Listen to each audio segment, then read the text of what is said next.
bëgguma cee ñëwaat fii bëgguma cee ñëwaat xam nga. je n'ai jamais été épinglé. Attends. dans un rapport. Non, quand même. Vous avez qu'est-ce qui vous a amené à la prison? Je n'ai jamais. C'est pour ça que je vous dis que je n'ai jamais été mis en prison. Jamais de la vie.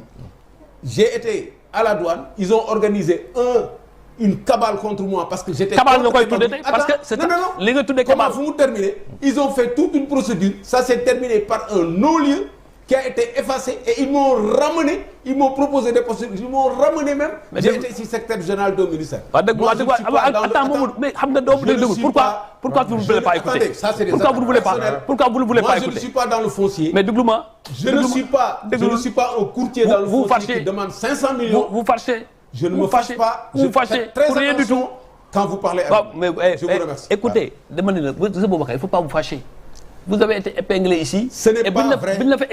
Vous fait épingler, tu as dit que d'accord que c'est une cabale. Ceux qui sont aujourd'hui, entre parenthèses, épinglés, ils peuvent avoir le même argumentaire que vous en disant que c'est une cabale. Non, Monsieur, arrêtons ce débat-là. Mais pourquoi vouloir nous imposer un débat parce qu'il t'arrange pas? Non, attends, moi je vous dis. Je n'ai pas envie de vous attaquer personnellement. Je veux pas. Moi aussi, j'ai pas envie. Il faut dire la vérité aux Sénégalais. Mais pourquoi tu te fâches? Je ne me suis pas fâché. Je veux juste. Vous êtes en train de dire des contre-vérités parce que dans le débat, vous avez senti que vous n'allez pas continuer. On va retirer ce que vous avez dit. On va arrêter ce débat. Je vais vous dire une chose. Je n'ai jamais été attaqué, épinglé. Vous avez tous suivi cette affaire-là. Je l'ai menée de bout en bout. Et moi, je suis blanc comme neige. Je n'ai pas demandé 500 millions. Et vous l'avez fait.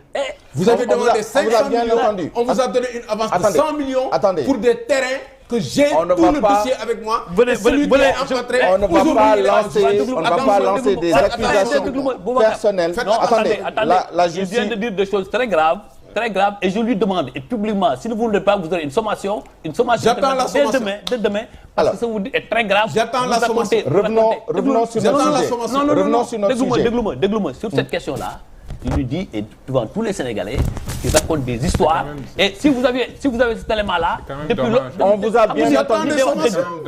On vous a bien entendu. Attendez, Boubacar Camara et Abdoulaye Sow. Vous racontez des histoires. On vous a bien entendu. On reprend le débat Finko Bayon, c'est-à-dire, si je vous entends bien, attendez, Abdoulaye Sow, si je vous entends bien, ce que vous vouliez dire. Vous avez commis une grosse erreur. Ils vous ont induit en erreur, vos communicateurs. Personne. Boubacar Camara, s'il vous plaît. Parce que tu Abdoulaye Sow, s'il vous plaît. On vous a bien entendu. Je n'ai pas encore terminé. Lorsque vous parlez, vous l'avez laissé. Il a dit des choses extrêmement graves. Ne vous inquiétez pas sur l'équilibre. On vous laissera dire ce que vous avez à dire dans le respect mutuel, bien naturellement, dans le respect de nos téléspectateurs et dans le respect aussi Je trouve que quand même le débat est très déséquilibré. Il reprend la parole après. Moi, ne vous inquiétez pas. Nous avons encore du temps. On est là pour parler de l'état de la nation. C'est ça l'important. Nous sommes en plein incident et j'essaie de ramener le débat sur les sujets qui nous réunissent ici. On a bien entendu, on a bien compris votre démarche. C'est certainement pour dire que peut-être que ceux qui sont épinglés dans le rapport de la Cour des comptes